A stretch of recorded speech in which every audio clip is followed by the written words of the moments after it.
Hello guys, আসসালামু আলাইকুম। সবাই কেমন আছেন? আশা করি সবাই ভালো আছেন।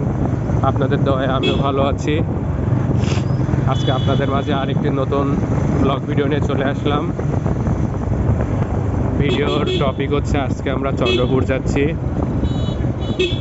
আমাদের একটা বন্ধুর সাথে দেখা করতে। শুনলাম সে আজকে পেমেন্ট পেয়েছে, তাকে আজকে বাস দিব কাবাব খেতে গিয়ে। কিন্তু আমরা জানি সে আমাদের কাবাব খাওয়াবে না। সে বলবে যে আমার টাকা সব শেষ হয়ে গেছে, আমি আমার টাকা আমার বউরে দিয়ে দিয়েছি, আমার বউয়ের কাছ থেকে আমি 10-20 টাকা করে নিব। এই ভিডিও আবারও দেখবে না তো? দেখলি শুনলি তো আমার ঝামেলা।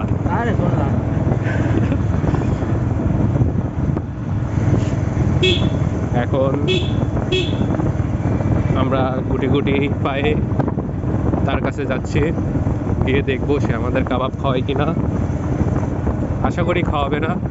আর তারপরেও আমাদের বাসায় যেতে হবে, কারণ আমি আমার গার্লফ্রেন্ডে বলে আসছি আমি ঘুমাচ্ছি। এখন কিছু করার নাই। 1 ঘন্টার একটি ঘুম দিয়ে আমি উঠবো, উঠে তার কাছে কল দিব।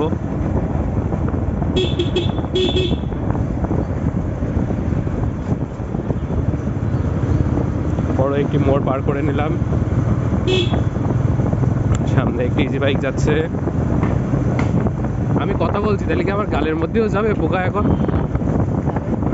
ঠোঁটেরটা এসে বাড়ি গেছে, ওই জন্য কথা বললাম।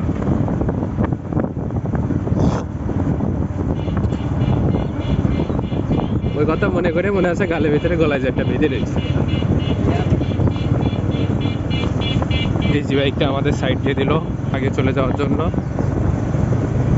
আমার মনে হচ্ছে চন্দ্রপুর না গিয়ে বেনাপোল যাওয়া অনেক ভালো ছিল। বেনাপোল গেলে এত পোকা খাওয়ার কোনো দরকারই ছিল না, আরও বিষয়টা অনেক ভালো হতো। আপনাদের মতামত আমার এই ভিডিওর কমেন্টে জানিয়ে যাবেন যে আমাদের চন্দ্রপুর যাওয়া ঠিক হচ্ছে নাকি বেনাপোল গেলে ভালো হতো। আপনারা যদি বেশি বেশি কমেন্ট করেন তাহলে নেক্সট ভিডিওতে বেনাপোল যাব, সব কিছু দেখাবো আপনাদের। পুটখালি বাজার, বারোপুতা বাজার সব কিছু দেখাবো। অনেকগুলি মেয়ে চলে গেল, তারা তাকিয়েছিল ক্যামেরার দিকে। আপনারা ভিডিওটি আবার টেনে দিয়ে দেখবেন তারা কেমন ছিল। যদি ভালো হয় তাহলে আমার কমেন্টে জানিয়ে দেবেন, নাম্বার লাগলেও জানিয়ে দিবেন, তাদের থেকে নিয়ে আপনাদের দিয়ে দিব।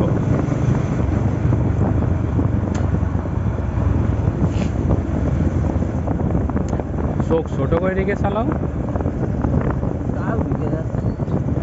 ওই আমার তো একটাও চোখেও গেছে, চোখে বাড়ি গেছে কিন্তু যায়নি, ঠোঁটেও বাড়ি গেছে কিন্তু যায়নি।